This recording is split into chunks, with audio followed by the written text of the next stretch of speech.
The UK home buying and selling market is at a pivotal juncture in its transformation journey. Having gone through what we describe as the vertical phase, we're now about to enter the horizontal phase. This is where the ecosystem becomes interconnected and horizontal digital integration drives interoperability. In this episode of the Digital Disruption podcast, we're going to be exploring what digital maturity means and where are we in that phase of the journey and how impactful that's going to be as we close 2024 and enter into 2025.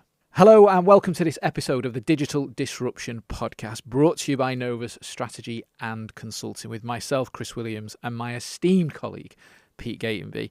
Pete, a very good afternoon to you from what is another new podcast studio. Yeah, I feel like you're a long way away from me this time. We are a long way away from each other, but anyway, we'll see how this goes.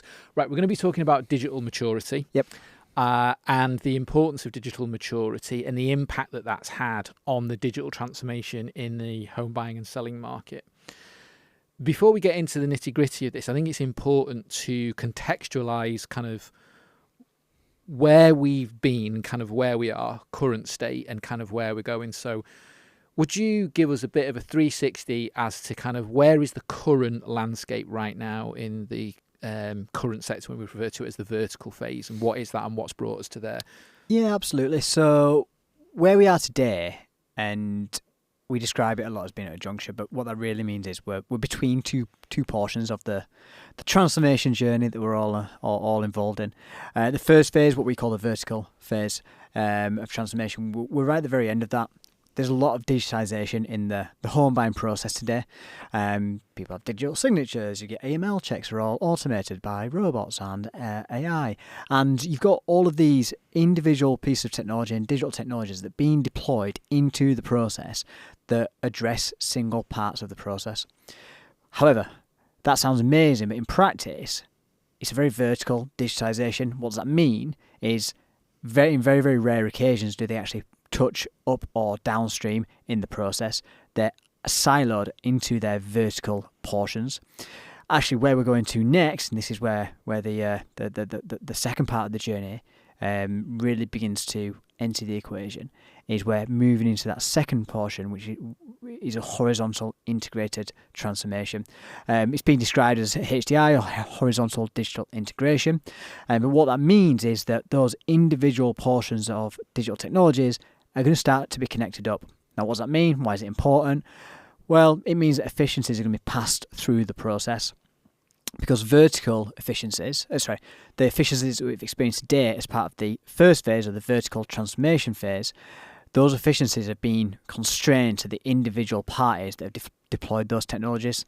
So if we look at lenders as a really good example, they're highly digitized. They've got lots of digital technologies within their processes, and they're highly efficient within their own organisations. But that isn't actually passed through to the end consumer or the home buyer or the seller. So basically, it's almost the end-to-end piece. The individual vertical stacks of each of the actor groups have had a level of digitalisation, and that's had an impact within that container. Yep. But that container, because it's not interoperable, it's not connected end-to-end, that means that ultimately the end consumer experience hasn't improved. I mean, if there's one metric that everybody in the industry sector can refer to, it's over the last 10 years, what's the average transaction time done? Has it gone up or has it gone down? Well, it's gone up.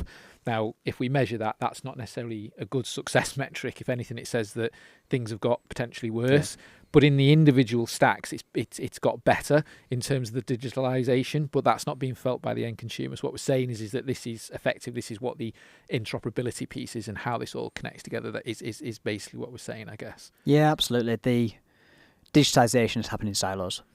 So things have become digitised, but only in those small portions of the process. So, Chris, first phase complete. We're now looking forward to the second phase and really where the market's starting to gain a bit of traction and move to now.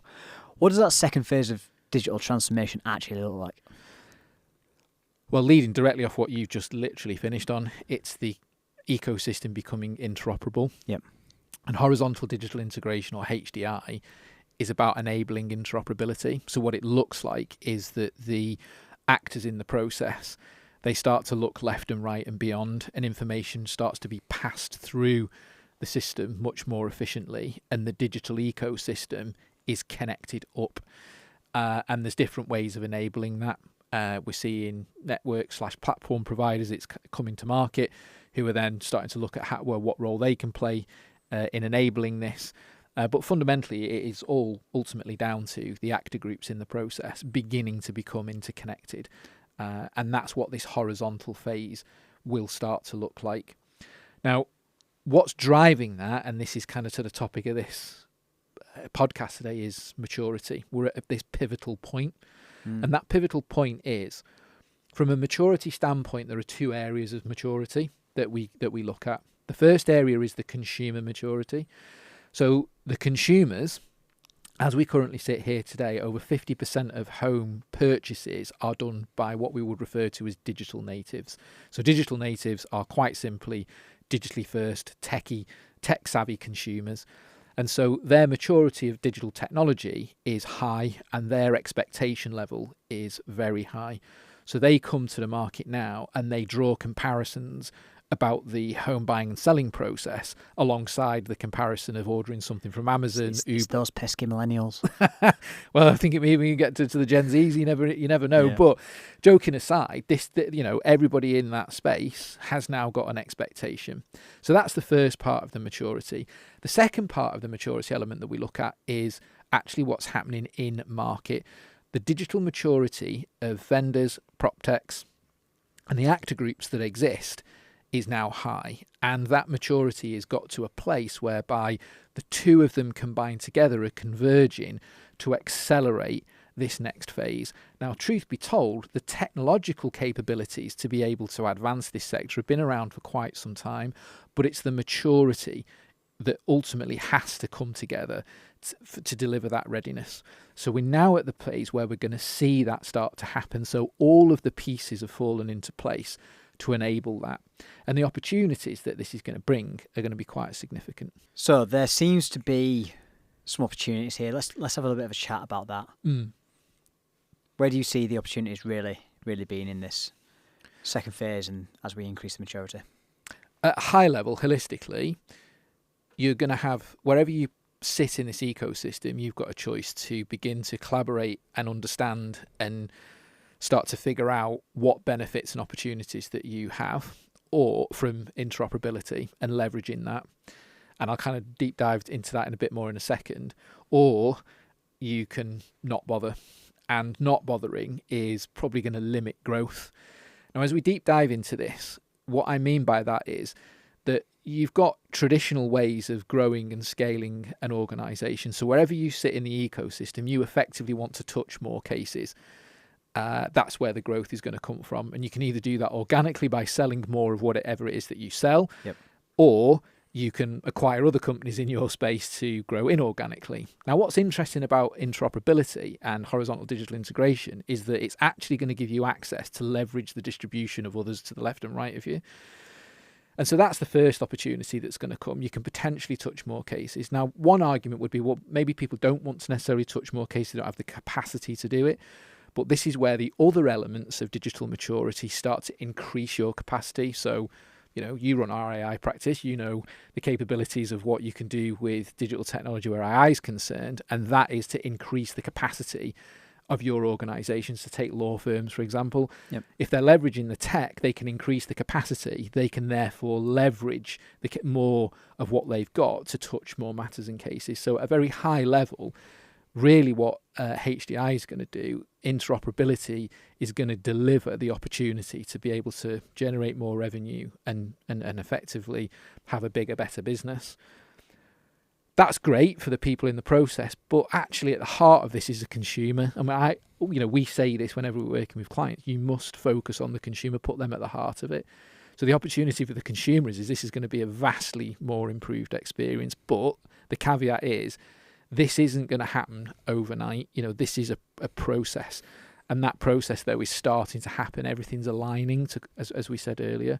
So the opportunities are quite significant across the ecosystem for the actors involved, but specifically to the consumer, this is going to be an opportunity to have a much better consumer experience. Going a little bit further beyond that, interoperability means predictability. So as we look across the ecosystem, what are the benefits to each of potentially the actor groups that are in there?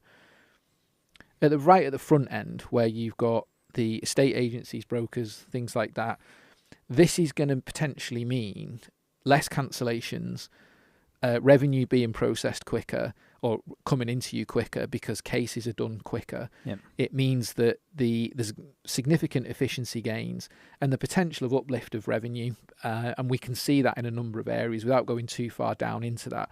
But there are a number of areas where particularly those actor groups, those two specifically, will see potentially increases in revenue because, again, capacity comes into the mix here. And that's the big sort of takeaway, I'd say, for those guys.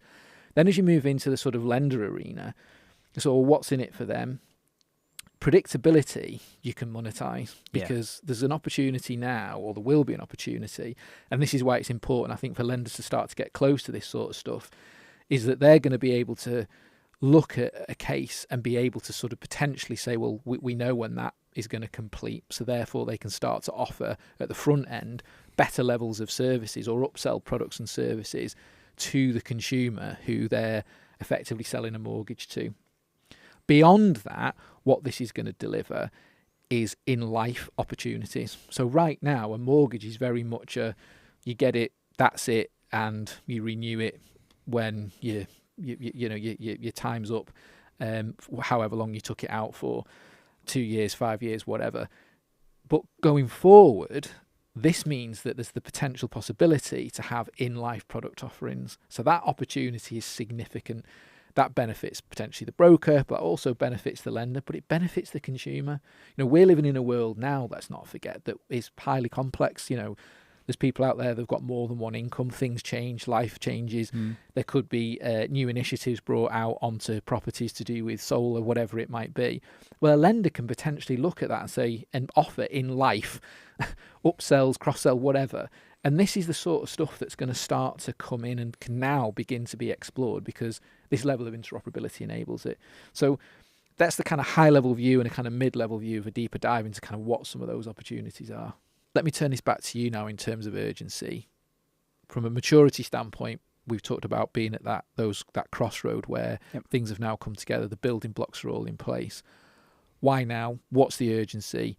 Why not wait 18 to 24 months to see kind of how this evolves? The next 18 to 24 months presents a huge opportunity. Things are already picking up pace across the industry. Not only with the technological advancements that are speeding up at pace with AI and the evolutions in generative AI that happen over there, but also from an opportunistic standpoint. The market's moving to that horizontal, digitally integrated approach and model. And those that move first will grab the market and grab the lion's share of the market. It's a land grab market. Now, that doesn't mean that if you're a big player and you've got 80% of the market that you're going to lose that overnight, but you are going to lose the ability to service your customers and capitalise upon opportunity during that time and very, very quickly. I remember in the years gone by of mobile taking hold, and we were working with a number of financial services organisations at the time who were moving to mobile first, but they weren't moving quick enough. And we identified long before Revolut, Monzo, Starling, and the rest came onto the scene that they were in a position where they're going to be disrupted. And that's really what's going to happen in this second phase. If the market incumbent organisations don't move and capitalise on interoperability and looking left and right and collaborating to deliver a better service to the end customer, they're going to be disrupted by people who will. These organisations are going to be driven by AI first. They're going to be digitally integrated and ready to play with anyone and everyone. So that's what we're seeing. The hallmark's already there. If we look at the movements, even in this last year, there's some big movements from players, and that's the direction of the market. So I think they're all really interesting points, and I totally 100% agree with you. Wrapping up this podcast episode, what are the 3 things that you would say people need to be looking at and investing in? Firstly, you need a HDI strategy. You need to know who you're interoperating with and have a strategy to collaborate with them. If you don't know where to start, speak to people who do, like ourselves. But typically, most people will have partners in the network. You need to get close to those partners and start to hand off digitally to them.